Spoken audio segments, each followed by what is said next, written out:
Today on the Dennis Michael Lynch podcast, we're going to talk about the Charlie Kirk amazing ceremony and memorial. We're going to talk about Israel, Palestine, terrorists in the country, and the power of forgiveness. So get ready, because it's all unfiltered. Dennis Michael Lynch gives you his word, and he will never let you down. He will always fight for America. The only one who really puts his money where his mouth is Dennis Michael Lynch. Hello, I'm Dennis Michael Lynch, and I thank you for joining me today. It is a beautiful Monday here in Florida. Yeah, coming off what is a beautiful, very memorable weekend. And the first thing I want to ask you is, if you're here on Facebook watching me, hit the share button. As I tell you all the time, the algorithm for Facebook works like this. The sooner, the quicker you hit share, like, comment. If you do all three, that's the trifecta. But the sooner you do it, the more that the algorithm says, oh, people want to see this. So hit the share button, hit the like button, say hello in the comment section. Tell us where you're from. You never know, maybe I'll read out your message. So please do that for us. If you're listening to us on Team DML, thank you as always for being a member. We're going to be announcing some really cool stuff for members on Thursday's show, so make sure you are around for that. We're going to dive right into it. Of course, I'm going to start with Charlie Kirk. Now, I want to say something here, and I say it with all heart, and I say it with passion, and I say it with respect. Charlie Kirk was indeed one of the most unique, important people in the past decade. Maybe one of the most important people in Christianity and conservatism and American pride, and a messenger for family in many of our lifetimes. The memorial for him yesterday was, in many ways, if you calculate it all together, all the people who watched, TP USA, Turning Point USA, put out a statement saying that there were over 100 million streams. So it was bigger than JFK and Martin Luther King Jr. in terms of their funerals, if you will. But there have been so many things over the last 2 weeks that have not been discussed because we have been focusing in on the tragedy, the assassination of Charlie Kirk.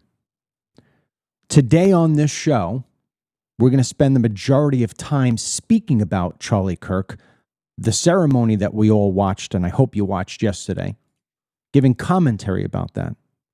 But we are going to end this conversation today talking about the importance of what we all must now do. Charlie Kirk is no longer going to be at the top of your newsfeed and your headlines. The problems that we face as a country, the problems that we faced as Christians, are going to be back to being front and center. And if we really want to respect the life, if we want to really embrace the message of Charlie Kirk, we, you and me, have to be louder, be stronger, be braver than we ever were before. Because if there's one thing that came out of this weekend, is that Charlie Kirk was much huger than any of us recognized. I mean, he was big, no doubt. A talent, no doubt. But my goodness, what we saw yesterday in terms of the amount of people, it was an ocean of people around the world celebrating what this man stood for. Which means to me that there are more people out there, especially in the United States of America, who want Christianity back at the front of our lives, like it used to be. Like it used to be before this horrible internet thing and the digital devices became the thing that's in front of everybody's face all the time. The white picket fence. There's a revival in that. People are thirsty for it. They're thirsty for the message that says country, family, faith. That's what happened yesterday. If you want to really peel back the onion, why were people there? Why were people tuning in all over the place? Many who didn't even know who Charlie Kirk was 2 weeks ago. Yeah, maybe they saw his face in the feed once in a while. They didn't give much thought to it. Yeah, they saw him hanging out with the president, but so do a lot of other people. But now everybody knows who Charlie Kirk is. And more importantly, everybody knows what he stood for. And people said, yeah, I agree with that. I agree with that. Ryan's going to toss up a picture here. This is not the stadium where the celebration took place, but this was the overflow. The overflow. Put up that picture, Ryan. Okay. The overflow stadium. People who couldn't get into the main one where all the speakers were speaking went into one across the street. Now, somebody had said about, there was more people lined up for JFK. Whoa, wait a second. JFK, all that took place in Washington, D.C., a very concentrated place with millions and millions and millions of people, and also a place where people could get to very easily from a major city like New York City. We're talking about Arizona, which isn't necessarily an easy thing to get to. With 100-degree weather, people still were there to celebrate. They were there to celebrate the life of a man who was just at 31 years old, made a bigger impact on this country in many different ways than people who have lived for 8-9 decades. Country, family, faith. Yesterday, one of the most remarkable comments for all the hours and all the speakers, one of the most remarkable comments came from J.D. Vance, the vice president, because he said what a lot of people have thought or have lived by. I'm going to play his video here for a second because he talks about how he has now spoken so much about his faith and the Lord in the past 2 weeks. Play the video, Ryan. I always felt a little uncomfortable talking about my faith in public as much as I loved the Lord and as much as it was an important part of my life. I have talked more about Jesus Christ in the past 2 weeks than I have my entire time in public life.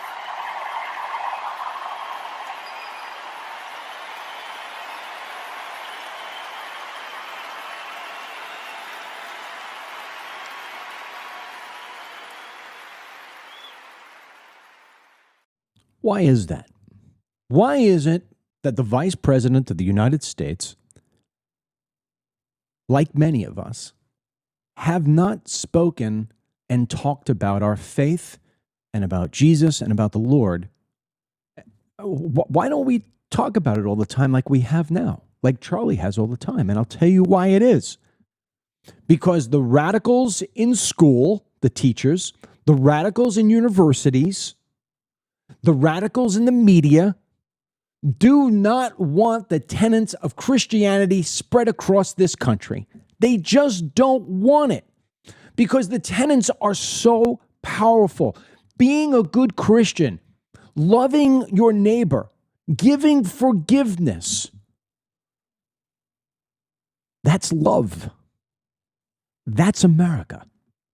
This country was founded on the power of Christianity, the power of God. That's why when you look at your money, it says, "In God we trust."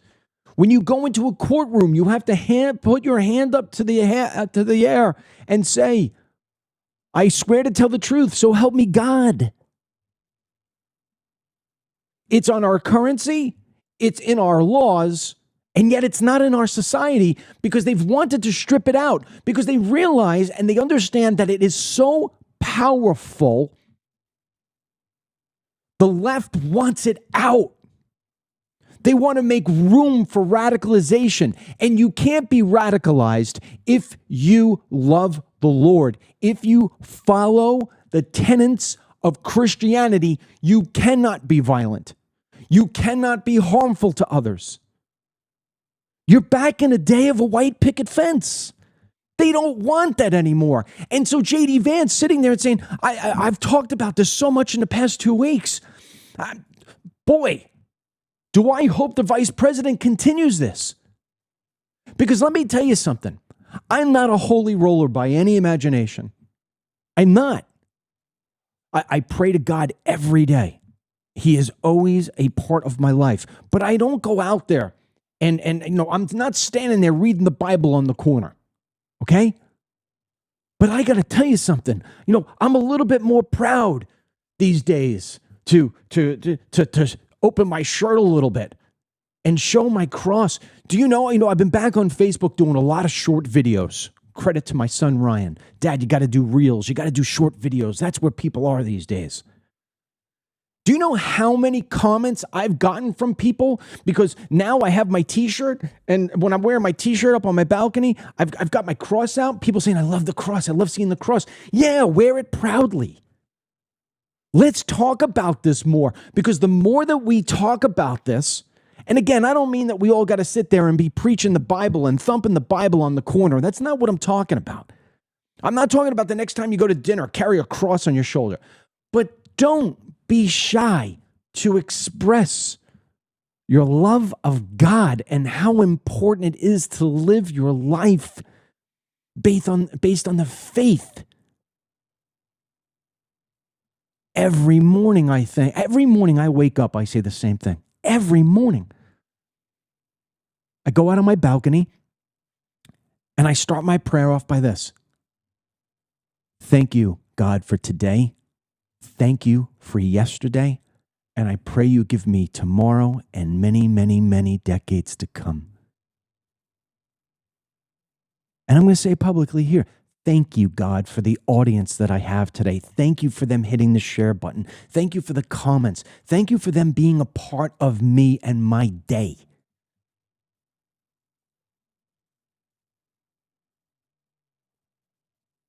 There is a huge difference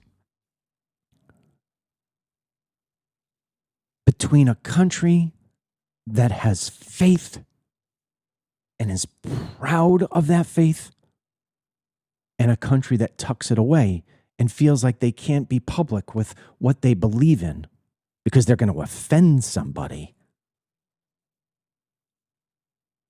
What I saw yesterday and what I've seen for the past 2 weeks, but man, did it have punctuation yesterday, is a revival.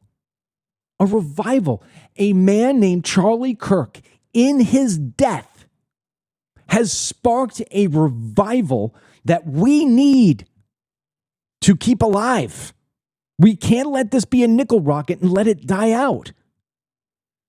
Erica Kirk, chalk this one up, Ryan.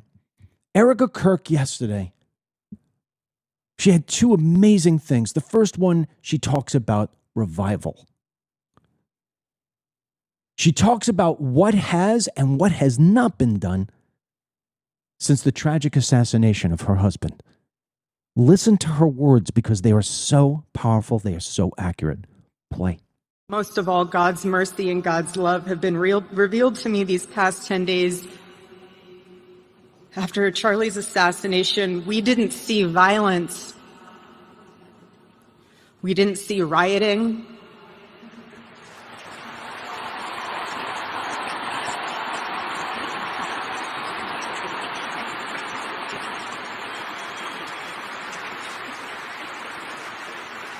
We didn't see revolution. Instead, we saw what my husband always prayed he would see in this country. We saw revival. He saw revival. He saw revival. We all We all have a sense of revival, do we not? As horrifying as the death of Charlie Kirk 2 weeks ago, can't get the image out of my head. What we've seen over the past 2 weeks reminds me of what I felt after 9/11. After 9/11, this country came together in such a beautiful way. We were determined to conquer the enemy, but we were also conquered to be one nation under God. But truth be told, it fizzled out. At 56 years old, to personalize this a little bit, maybe I'm speaking for you as well. At 56 years old, I have learned a lot of lessons. And when I look back on my life, I recognize that I could have done a lot of things better than I did. The one thing I'm very proud of, and I talk about it every morning in my prayers, is I have never forgotten 9/11. You know that. If you're a listener of mine, you know that for the past 20 plus years, I have always reminded you of the horrors of 9/11 and the existing terror threat that we are under every single day here in the United States of America. And I'm going to talk about it today again. I never, ever forget. But our country did. And we've gotten soft and we've gotten weak and we've gotten politically correct. We cannot allow, I know at 56, there is a revival in me on so many different levels based on what I've witnessed in the past 2 weeks. I realize that I have a responsibility, just like you do, to speak louder, stand taller, and be proud of everything that this country stands for. Be proud of every part of my religion, my faith. You got to talk about it more. You got to scream about it more. You got to tell people more about it. You got to do your part like Charlie Kirk did without fear, ever, with total courage and total conviction to say, I am not going to apologize for loving my God. I am not going to apologize for wanting my country to be back to the nuclear family, white picket fence, traditional marriage that I believe in, because that's what I was taught. That was what I saw. I am not going to apologize. I am not going to duck down. I am not going to sit here and be quiet and whimper. No. When you are quiet, when you whimper, that's when you lose. That's what Charlie Kirk told us. 31 years old, he had more wisdom in his brain, in his heart, in his being than a million men.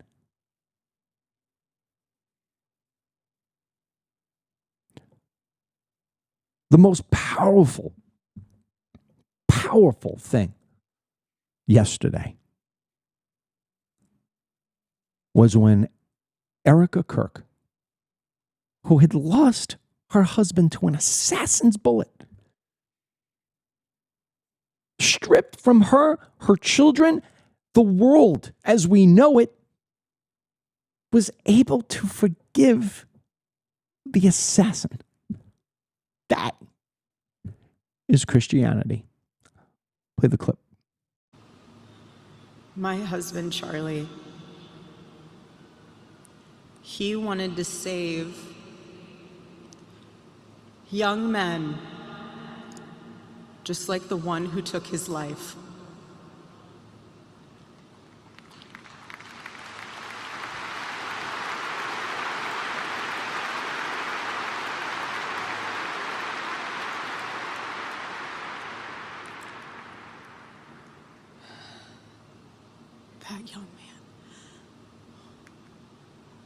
That young man, on the cross, our Savior said,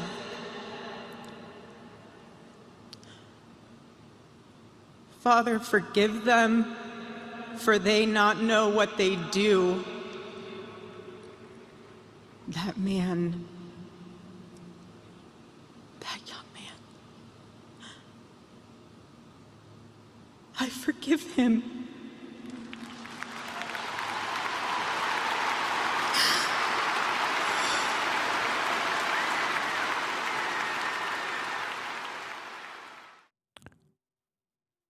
I will tell you right now, that may have been the most brave, strongest, well-delivered sentences I've ever seen on national television, online, ever.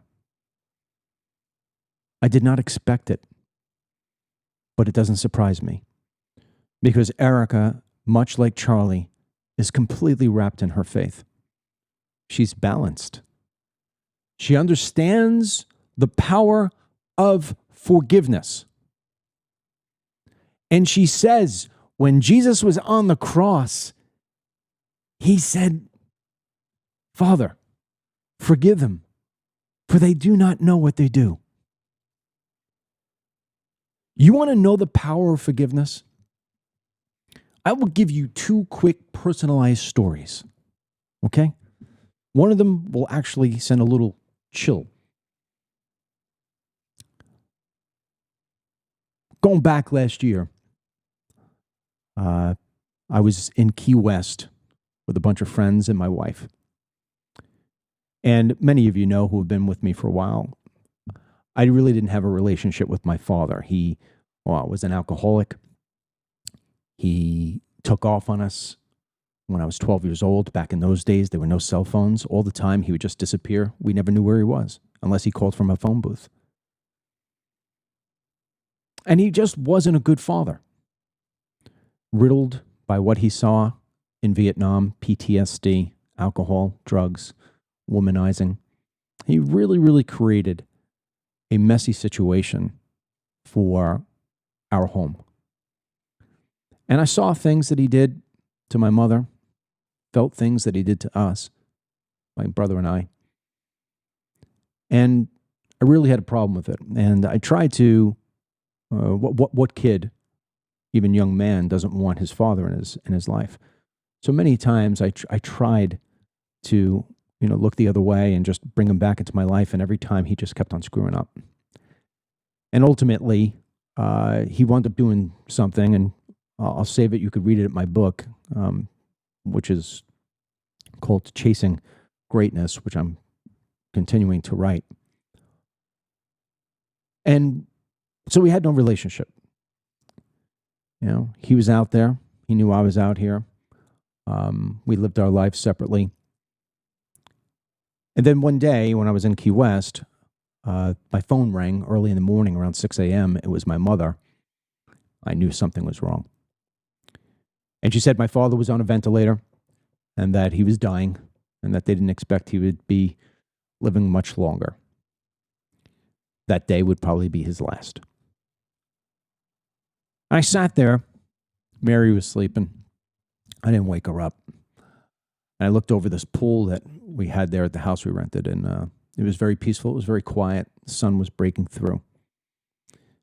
And I said, well, what am I going to do with this? And it hit me that the most important thing that I had to do at that very moment was I had to give my father forgiveness.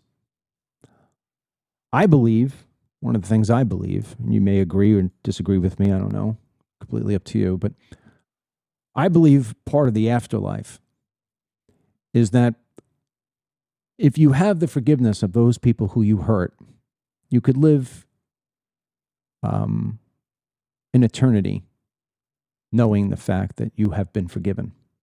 It's a powerful thing. I also think that if you are a horrible person and you don't ask for forgiveness, nor do you receive it, that you will live in eternity in hell knowing that you basically hurt those who you were supposed to love. I didn't want my father to move on and go in that hell direction. So I called my father's wife, who I never speak to, and I said to her, Katie, I need you to put the phone next to my father's ear. And she said, okay. And I told him. I'm sure he heard me. I know the Lord did.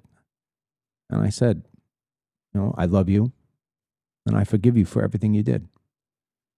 And I thank you for teaching me the lessons of what not to do when being a husband and a father. And I think I really can attribute the greatness that I hold as a father and as a husband to the lessons I learned from my father, just opposite wise.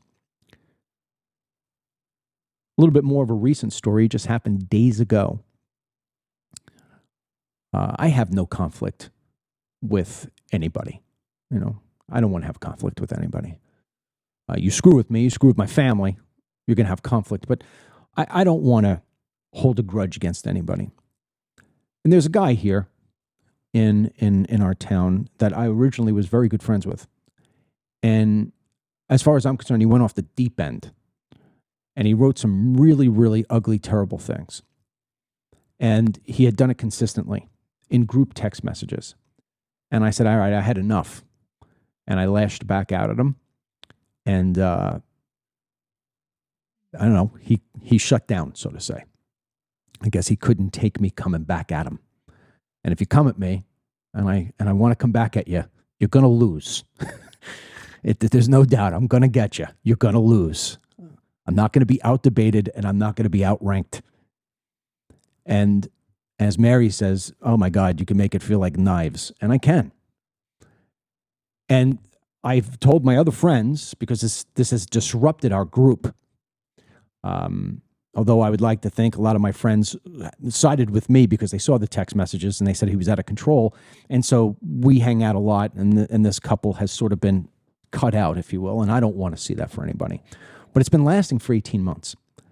And I said to one of my buddies, I said, until he comes up and says to me, I'm sorry, I'm not giving him the time of day.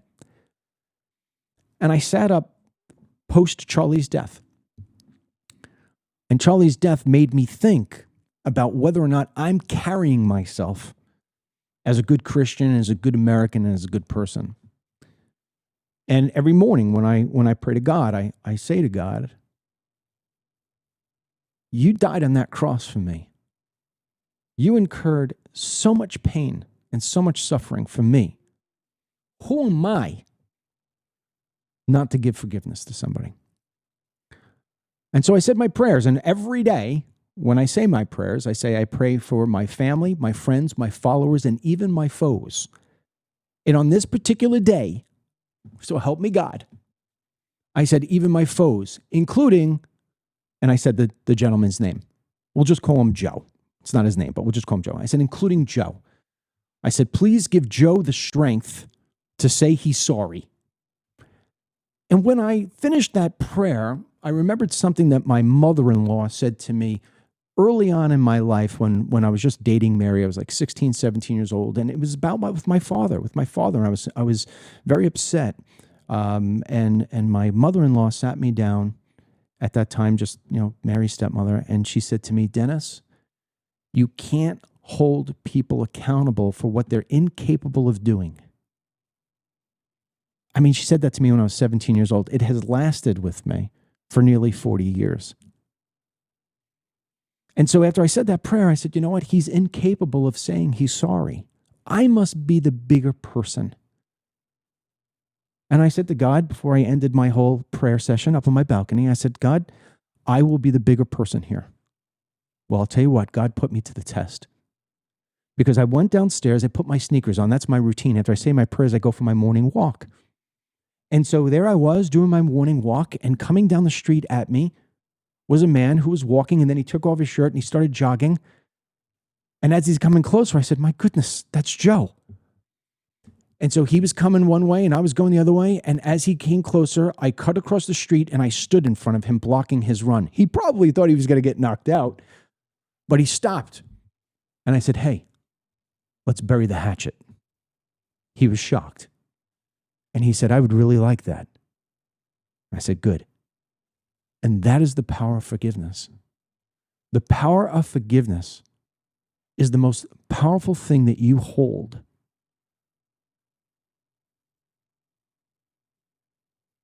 If Charlie Kirk's wife can forgive, we played the clip, right? We played it, right?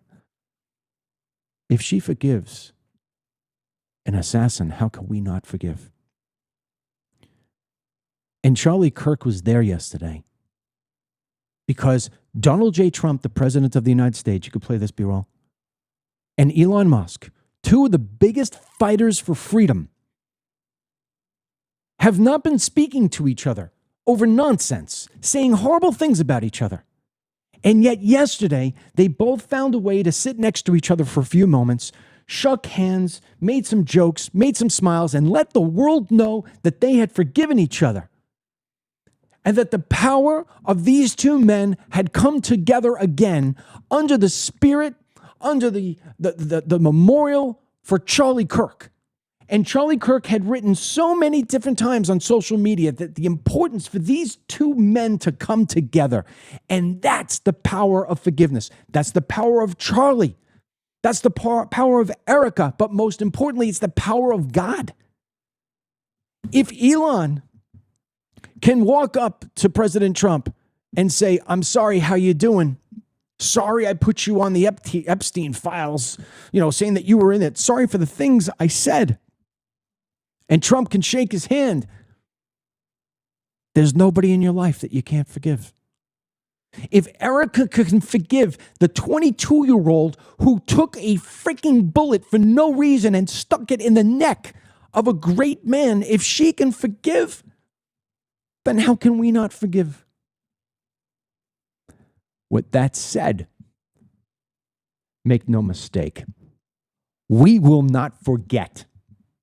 We can forgive, but we will not forget. We cannot forget.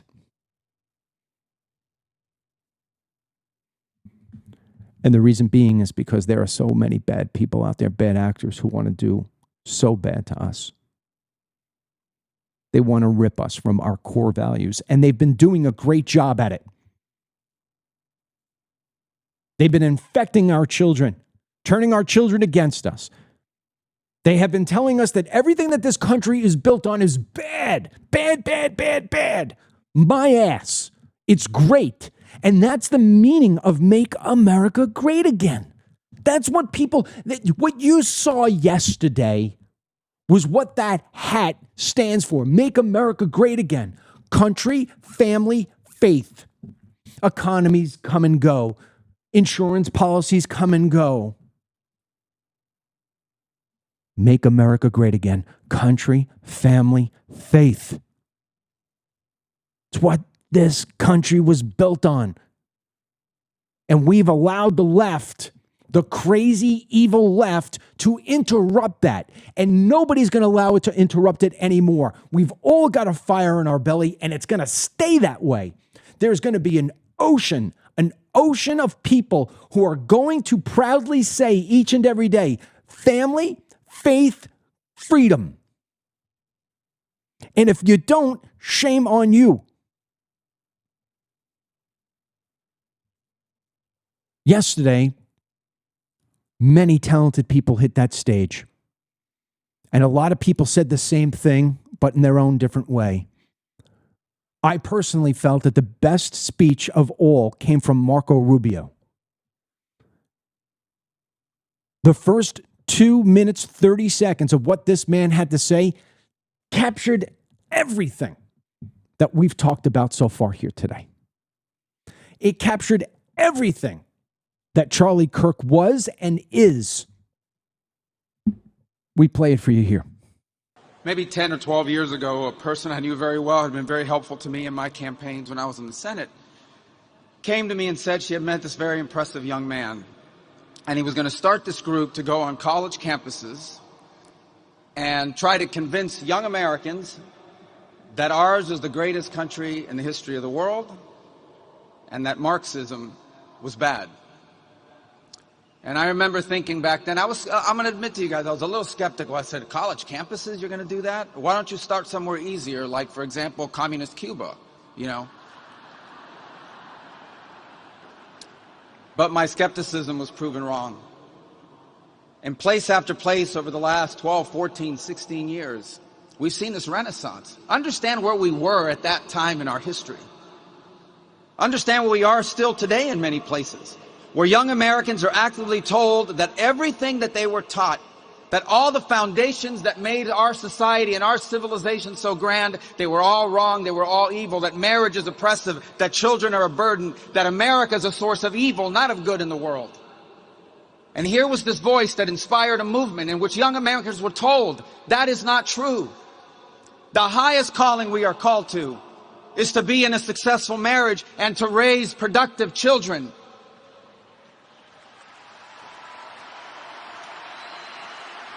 And a movement that taught them that ours was not a great country, but the greatest, most exceptional nation that has ever existed in the history of all of mankind. And that it's worth fighting for, it's worth defending, it's worth preserving, and it's worth passing on to the next generation.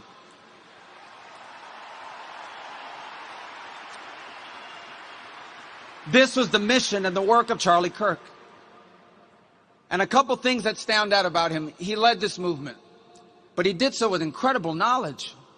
It's unbelievable how much he knew. He came to me very recently. He said some quote. I said, who said that? He said, Marcus Aurelius. I said, what district does he represent? I kind of knew who it was, but he said back, no, it's a Roman, philosopher king or emperor. His incredible knowledge. Let me tell you that one of the last messages I had with him was just a few days before his passing, where he wrote me from overseas, I'm in South Korea, I have many concerns I want to share with you when I get back.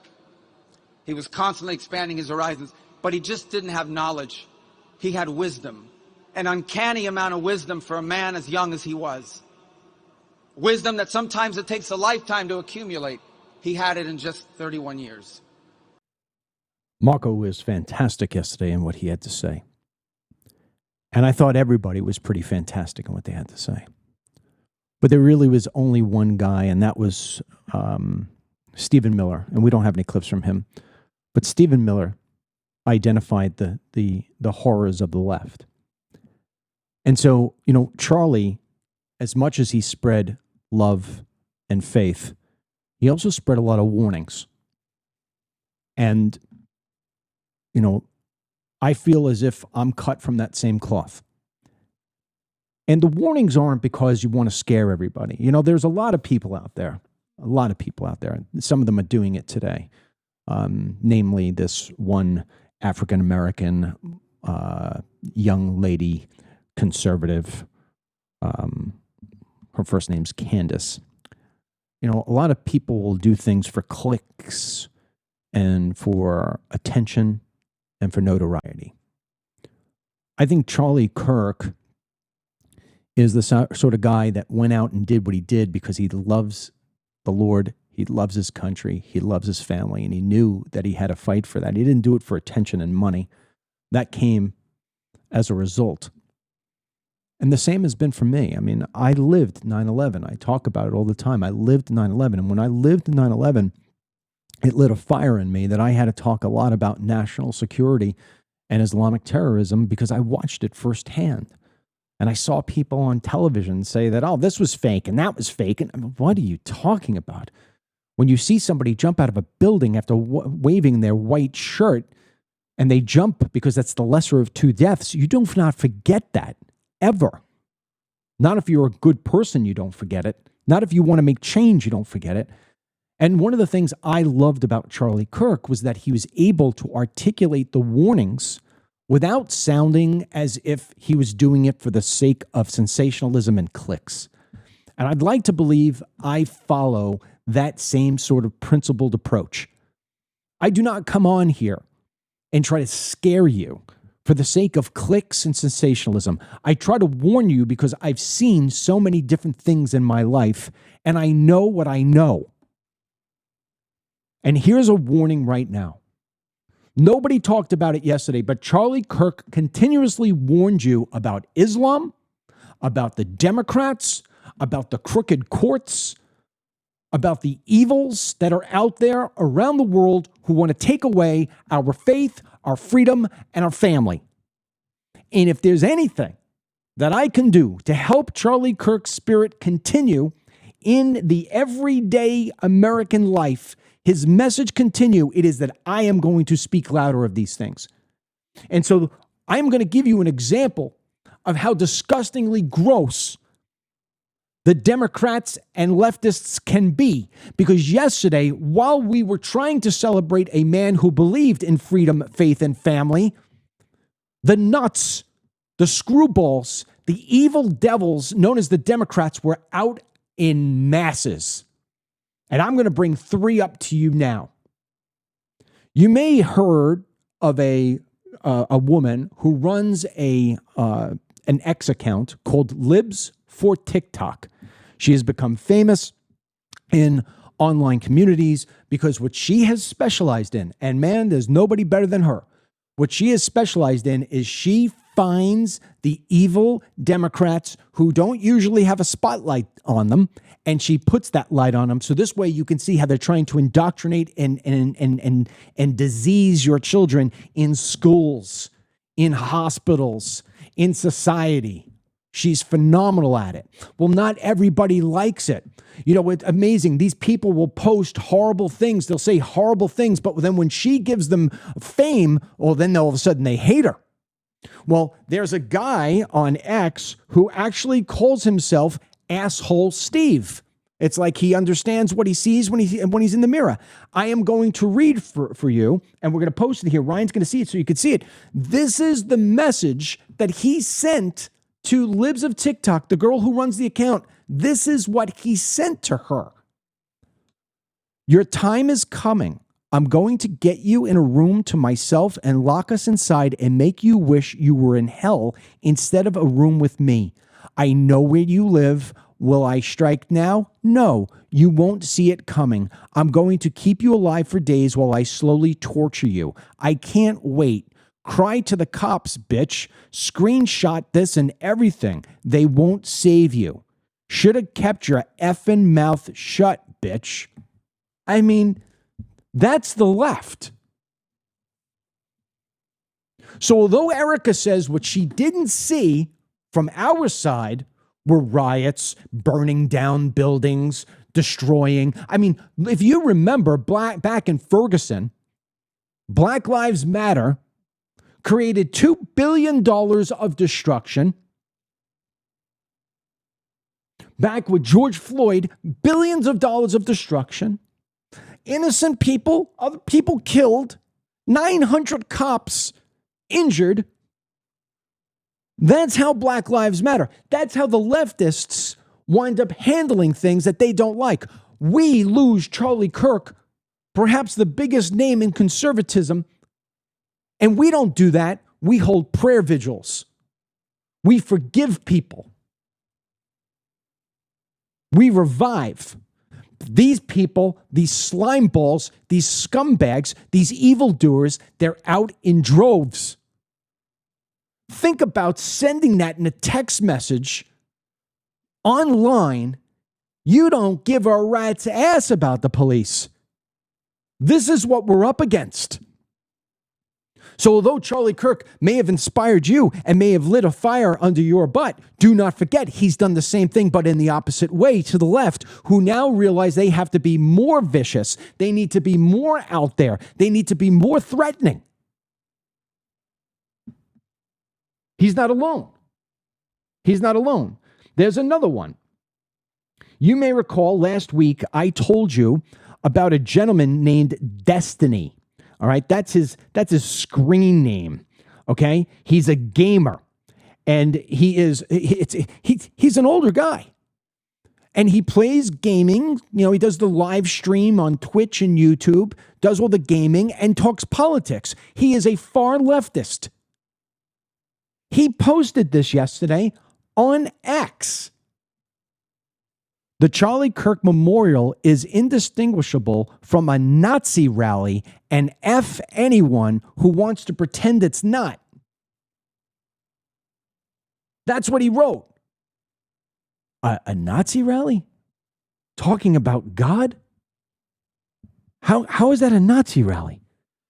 The mental illness known as liberalism, I have said it a gazillion times. A gazillion times I have said it. It is an illness. Liberalism is a mental problem. Should they be in straitjackets? Some of them, absolutely. But others, there is a chemical imbalance where they just don't have 52 cards in the deck anymore. And they are a danger to society.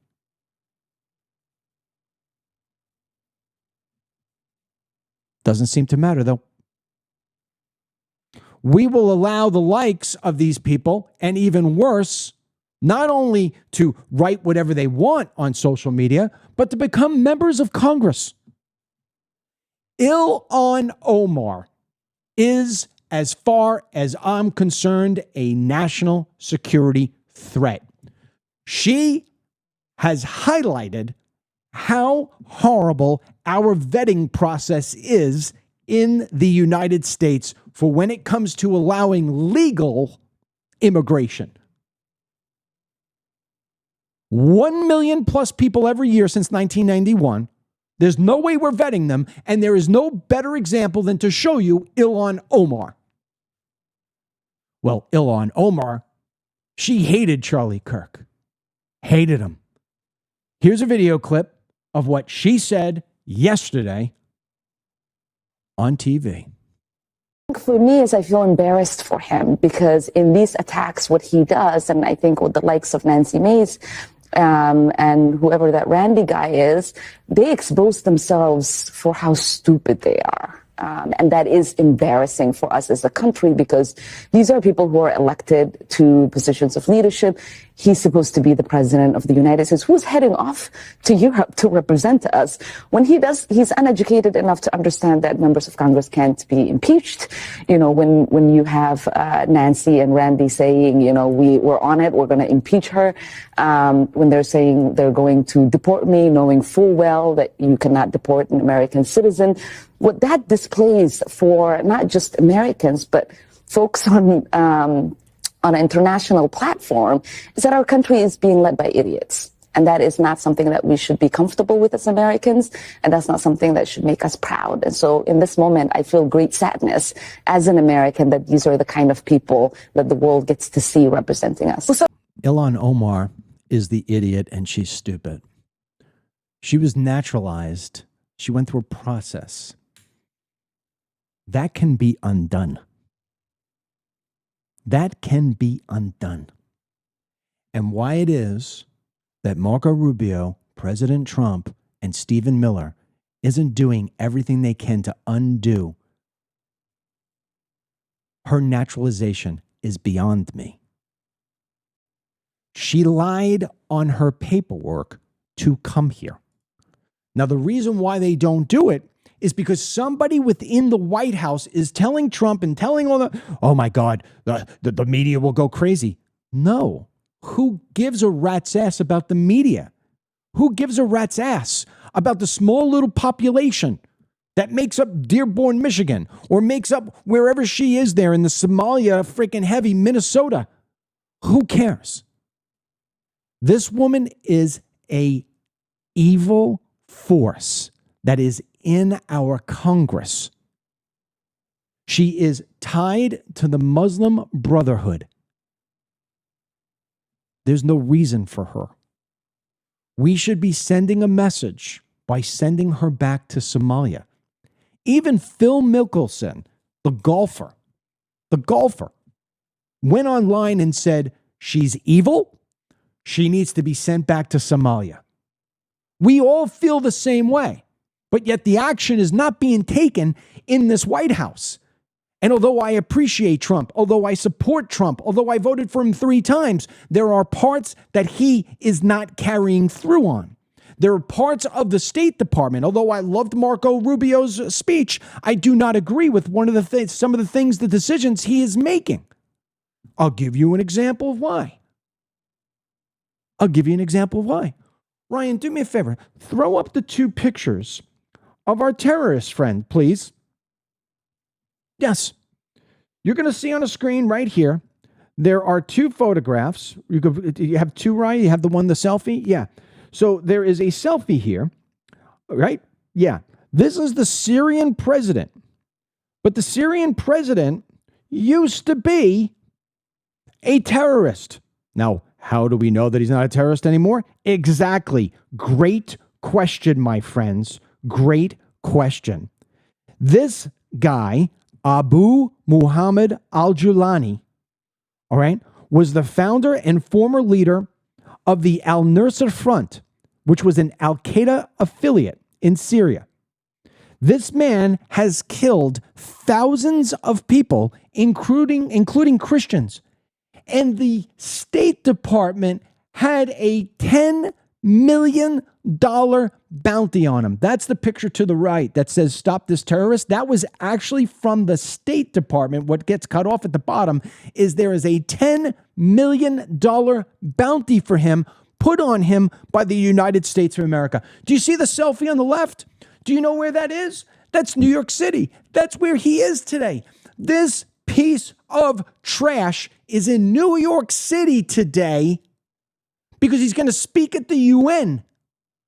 So we went from putting a $10 million bounty on this guy's head to inviting him to New York so this way he could speak in the UN and jump onto the bandwagon of all these other different countries who are now saying that they recognize Palestine. Let me say this to you. The wagons are being surrounded, and in the middle is Israel. I have a friend of mine. Her name's Amy. And I saw her over the weekend.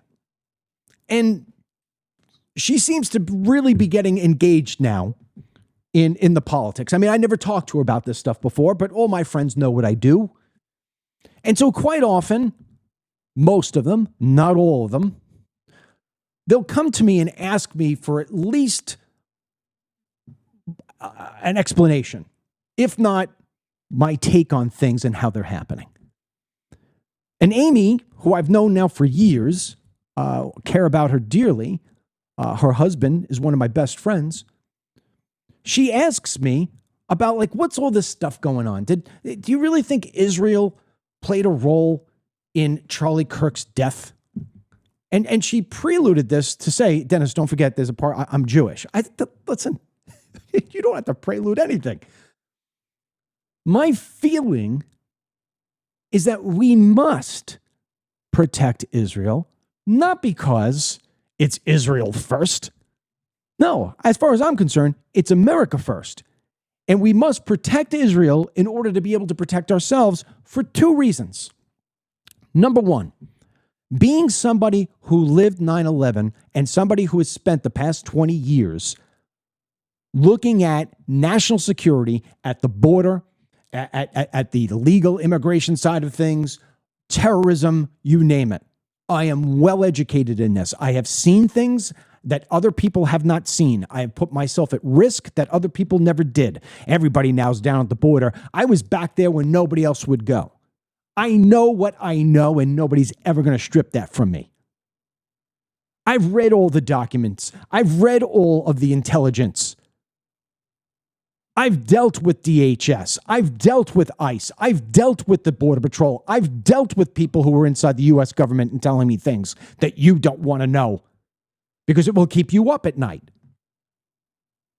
We want to protect Israel for two reasons. Number one is because we need them strategically. They are in the middle of the Middle East. We need to know what's going on. We need to have a place to park the United States of America in the event that we wind up having a massive world war where the Muslim nations are going after everybody in the West, which is already kind of happening if you don't see it. Number two, our principles as a country is never to negotiate with terrorists, never to give in to terrorists. And we must protect those people from terrorism, because if we don't protect them, we're going to be on the list of people who are going to be taken down. And as you saw in 9/11, they only got to be right on one day. And that was small 9/11 in comparison to what they want to carry out. Just this weekend, Laura Loomer, who is an investigative journalist, she's got great ties into the White House. Sometimes she could be a little bit off the reservation, a little in the way that she carries herself, but nonetheless, she has often been right. And she's very passionate about what she does. She just put out a warning, and I put out the video. The thing went viral here on Facebook. I've reached, I think, 100 million people on it. The concern right now within the White House is that there are terror cells here in the United States, all over the United States. Who could be surprised? We've been taking in over 1 million people, mostly unvetted, since 1991. We've taken in tens of millions of people through our border, unvetted. They're all here hiding in plain daylight. All of them are here, walking freely, praying right in the middle of the street, 5 times a day. Allah, Allah, every single day. We don't do anything about it. The word is that these people, these jihadists, have been buying an incredible amount of uniforms online, uniforms that would be used for nurses, doctors, paramedics, firemen, police officers, first responders. Why?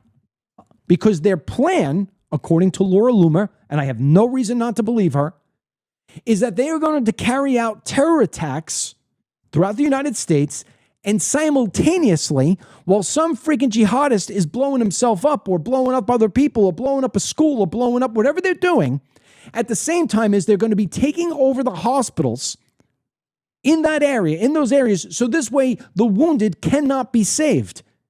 They are going to wind up being disguised. You won't know if they are a foe or friendly. This isn't a problem. We're allowing this terrorist in our country so he could talk at the UN? Why? Why? Give me one good reason that a guy who had a $10 million bounty on his head is now allowed to be taking selfies in the middle of Manhattan. If somebody, namely Marco Rubio, can get in front of me and explain why, and I'm wrong, I will give, you name it, whatever I have, to charity. Charity of Marco's choice. There is no reason at all to have these people in the United States. There is no reason at all to turn our back on Israel, because at the end of the day, we need to protect ourselves from the same people who want to take Israel down. You go to Iran, you look at that regime, they've got 2 posters on the wall with targets in them. Israel, the United States. Why we turn a blind eye to this, I will never, ever, ever understand. And so what has happened here is that the Muslim Brotherhood and the radicals that have been allowed into this country have started to do the massive plan that they've always had, which was highlighted in the FBI documents that were found in the Holy Land trial back in the early 2000s after 9/11. It said, we don't have to crash planes into buildings. We take over the United States from within. These are not my words. It's their words that were highlighted, and everybody's forgotten about it. In the 9/11 committees that followed, you know what they said the biggest threat to the United States was? Immigration. Allowing these people, giving them the key, like Ilhan Omar, giving them the key to the United States of America. My goodness gracious, 6 months after 9/11, a flight school in the United States approved the application of one of the dead terrorists. You want to tell me we don't have an issue here in the United States of vetting people? What is the purpose? Somebody explain to me. Charlie Kirk argued this same thing. I don't know if he did it as passionately and as articulately as I do, because I don't know if he had the knowledge or not, but he used to say all the time, the Democrats are going to use Islam to take down the United States of America, and I concur 1,000%. We didn't hear about that yesterday, but you're going to hear about it today. Why? We need to cut off all immigration into the United States of America for the next 20 years. Yes, 20 years. We need to slow down the takeover of a Judeo-Christian country. We are a country based on God, not Allah. But we are allowing so many Chinese, so many people from the Middle East to come into this country and take it over from within, take over the hospitals, take over the education system, take over the government. Look what's happening in New York City. We're allowing this to happen each and every day. We're turning a blind eye. Look what Charlie Kirk tried to do. He went into colleges to try to tell people what you're being taught in this school is wrong. Look at the pro-Palestinian movement that has taken over the last few years. Because why? Because the Chinese and because the Muslim Brotherhood and the Muslim Islamic movement has been taking over and infecting our media, our schools, and our social media. And that's what the message has been. And all of a sudden, people are like, I can't stand Israel. They're horrible. They're deadly. They're pulling us into, what are you talking about? Nothing's changed. Nothing's changed.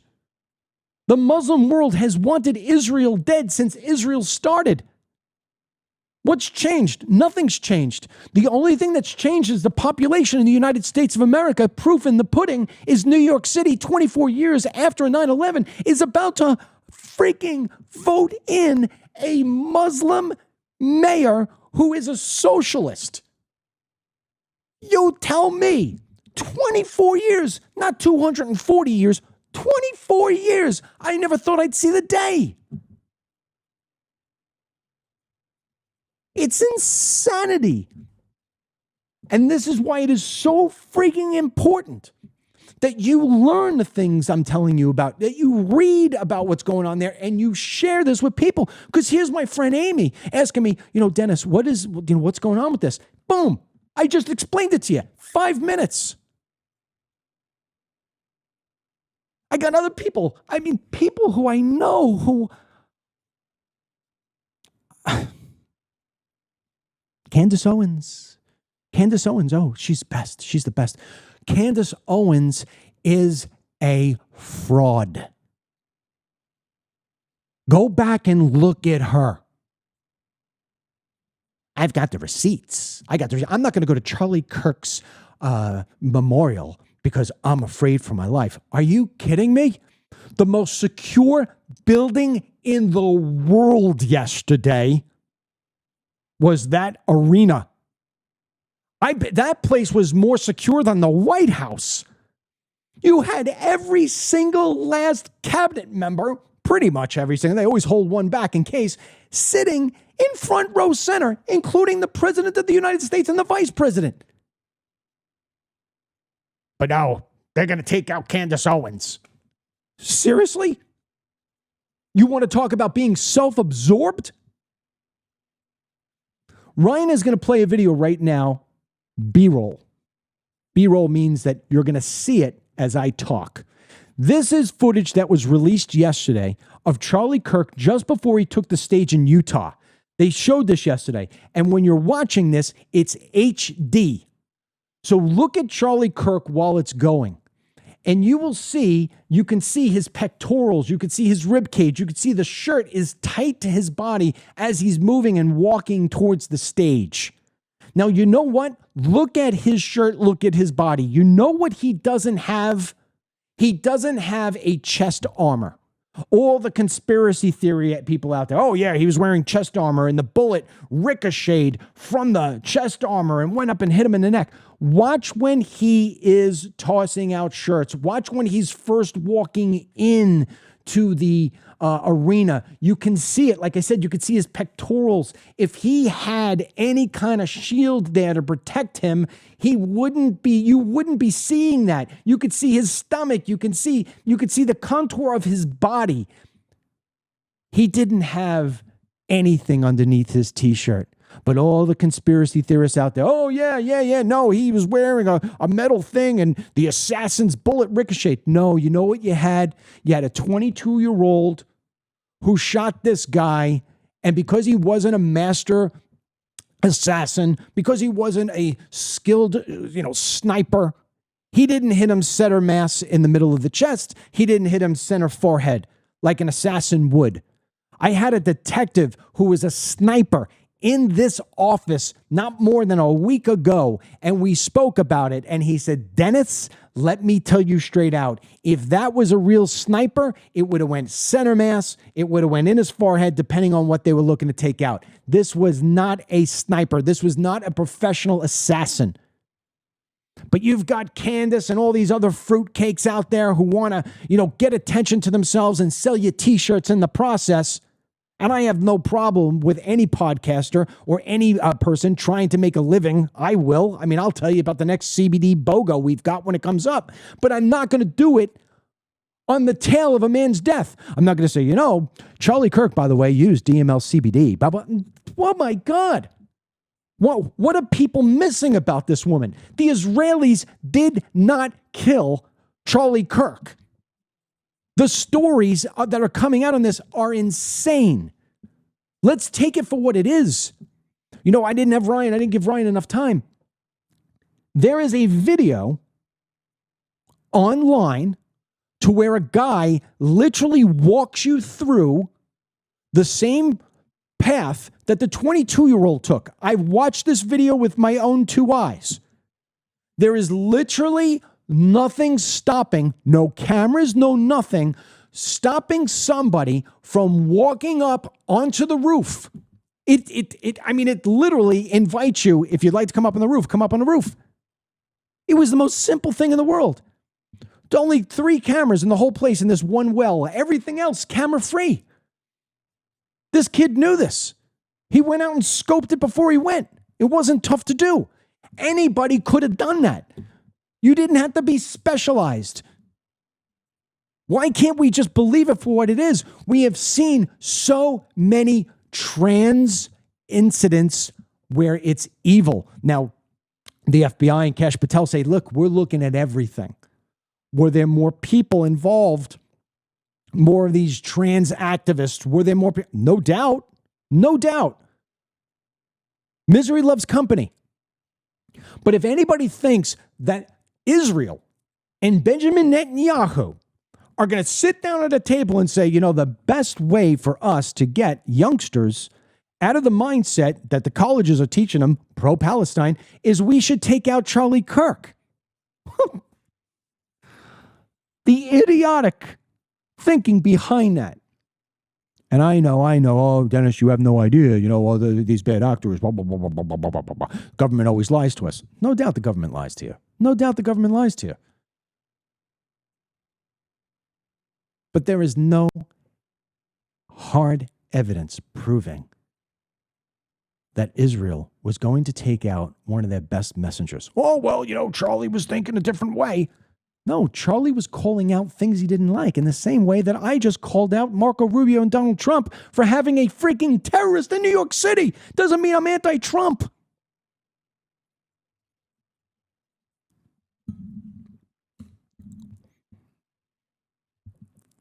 I'm going to make a promise to you right now, and we're going to end the show on this promise.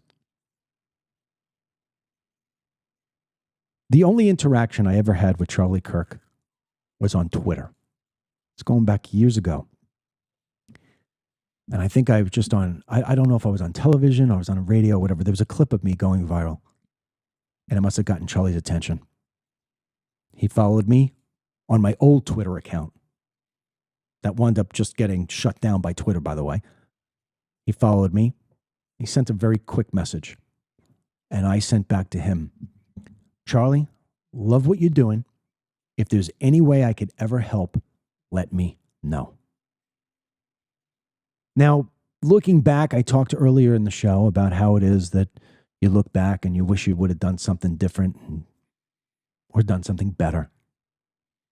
What I should have done, and I didn't, I should have reached out to Charlie and said, we need to meet. I'm coming to where you are, or come to where I am. I want to be part of TPUSA, even though I was older. I should have got more involved with that organization because I believe heavily in what it did and what it will continue to do in trying to convince the youth of this country that faith, freedom, and family are the tenets of life. I didn't. I missed the opportunity. I like to say I will not make the same mistake twice. I told you last week twice. I'm going to say it this time for the last time. In January, I decided I'm hanging up the cleats. I've had enough. Can't take the politics anymore. Can't take the news anymore. I'm done. I've been doing it for a long time. I made 4 movies on immigration. I still got, the problems of immigration, legal immigration. Thank God we have illegal immigration at the border stopped. But I just don't feel as if my films did enough. I was frustrated. Trump was elected. Okay, fine. Let him run with it. I know I got 4 years of freedom at least. And then my wife got sick, and it only furthered my need to step back because she needed me taking care of her each and every day. My boys, helped run the businesses. And, I checked in once in a while, especially for Team DML on some podcasts. And I purposely took August off because I really wanted to find what my next stage would look like. That I want to really get deep into health because I'm really, really interested in health. AI. What should I do next? Should I just retire and float around on my little pontoon boat with my wife and have cocktails every lunch? And when I was away, it came to me that God and the angels who I pray to were not giving me signs on what I should do next. I kept on asking, what should I do next? What should I do next? What should I do next? And I didn't feel anything. Nothing was sparking interest. And I said to my wife, I said, maybe I'm not getting a bat signal from heaven because maybe I'm really just supposed to hang up the cleats. Or maybe they're telling me, you're in the right lane. You just need to drive a little faster. I didn't know. And when I came home, I said, I'm still going to need a little bit more time. I'm going to need till the end of September. I haven't made all my decisions yet. And then Charlie Kirk was assassinated, and I watched it. And something inside me that I haven't felt since the day I ran from the Twin Towers has been lit. Now, when the Twin Towers happened, 9/11 happened, I was 30 years old, 31 years old. Well, I'm 56 now. I'm a little slower. But I have a lot more wisdom. In fact, wisdom or youth, I take wisdom every time. In fact, the youth is wasted on the young as far as I'm concerned. I can't sleep. I can't sleep. I walked downstairs this morning. Mary asked me, how'd you sleep last night? I said, terrible. It's been like that for 2 weeks. I've doubled up on my DML CBD. Still not working. Do you want to know why? Because I go to bed. I lay my head down on that pillow, and all I can do is think about what I'm doing tomorrow. What am I and my boys, what are we doing tomorrow? And I sent a text message out to them and a few other people. This week, I'm building a team. I said to them, we're building a team of 10 people. I am literally borrowing against my assets to insert $1 million over the next 2 years into reviving, rebuilding, and exponentially spreading DML. A new app, newsletters, tour, constant videos online. My videos for the last 2 weeks on social media well over 100 million views. On Facebook, I have been stuck on 1.3 million followers on my main page. I have another page of 200,000. We don't even use it. That's changing. By the end of this week, I will hit 1.4 million followers. By the end of this year, my goal is I want to be close to 2 million. I have a fire in my belly. I have a fire in my heart that is impervious to water. You cannot put me out.